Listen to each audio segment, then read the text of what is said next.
I have a story when one guy became Muslim in Speaker's Corner, right? And you took a shahada in the park? Took a shahada in the park, and I took him to the coffee shop afterwards. And I said, I had to go to my mum to do some errand for her. So I got this guy, he was also, and this was a big mistake, because he was part of, like, I'm not going to mention the sect, but a group of Islam that deals with politics, let's say, yeah? Okay. So I said to him, please, brother, just do me a favor, just teach him how to do sort of Fatiha, because he's now at a stage where you can teach him how to pray. I went and I came back and he was talking about the rulers and he was talking about this, he's talking about this one and we have to overthrow that one. Okay, do you know what I mean? It's just like... You know, I want to talk about this because it's good. It's a good point to talk about. But I don't forget your question as well about Palestine. We should come back to as well. Yeah. So the idea of talking about the rulers, now talking negatively or positively. Now, I think Muslims need to understand that the people that have social media platforms like myself or you or individuals who have like an influence on the social public, right? Yeah. Are we really making an effect on the ground, talking negatively or positively on something happening in a complete different land that we're not even there? That you know, whatever you say, okay, this person is good, this person is bad, he's doing this today, he's doing this in the morning. The question is, what is the positive effect that you're making, right? As a Muslim staying in the UK, telling this new Muslim, you know what, that people in this country are bad, they should be removed. He doesn't know the name of the leader, he doesn't know what these people are doing. It's none of his business, right? So I think as Muslims, we should concern ourselves with things which are more like important. Yes. As Muslims, the Prophet ﷺ said, "احرص على ما ينفعك." Be keen on that which benefits you. This has to be the state of the Muslims, not just talking about this person did. And Allah Azza wa Jal in the hadith, He hated for us multiple things. One of them is al-qil wal-qal. This person said, that person said. This is not the behavior that a Muslim should be taking. And sadly, there are people on social media, sadly, that have a lot of viewings.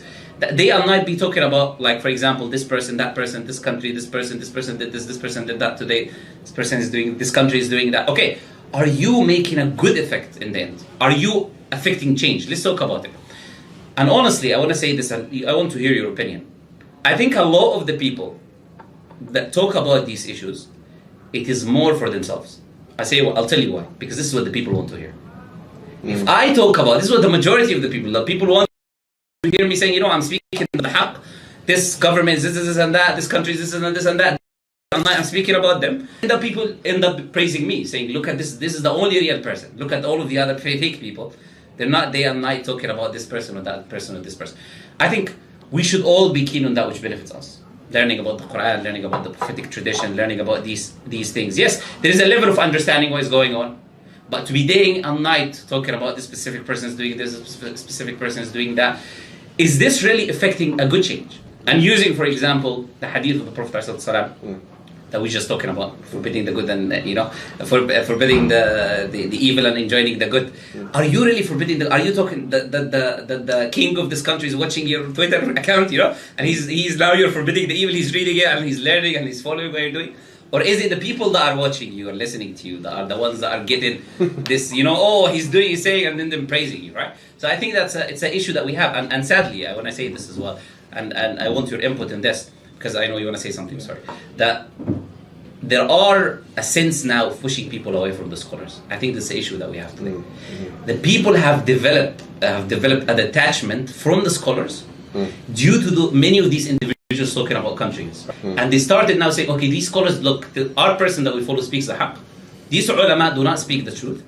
Therefore now you are creating, first, hatred from the layman towards the scholar. Number two, detaching the lay public from the scholars. Now what end up being the source of knowledge for the people is that person on YouTube, or me doing research on Google, or the video that I've seen on YouTube. And I think that's a very dangerous thing.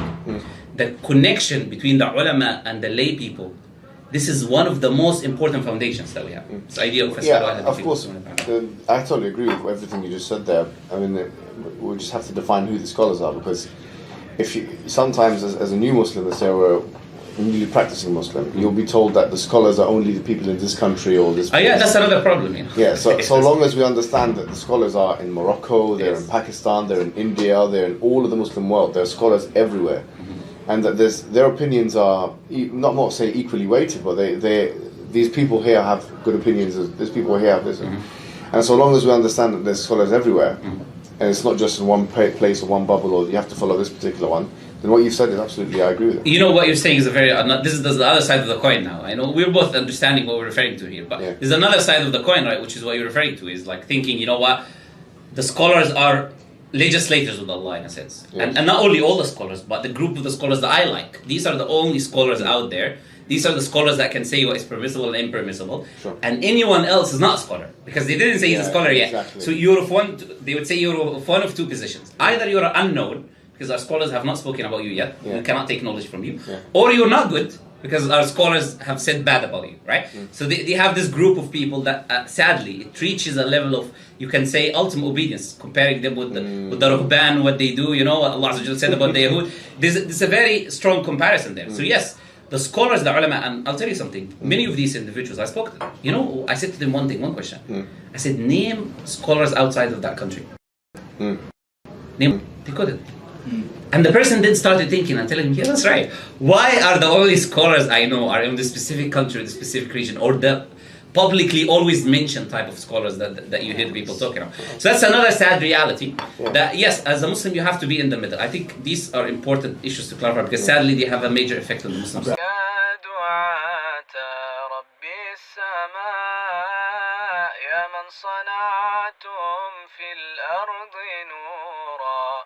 يا قلوبا فيها الوفاء بشركم اليوم السرور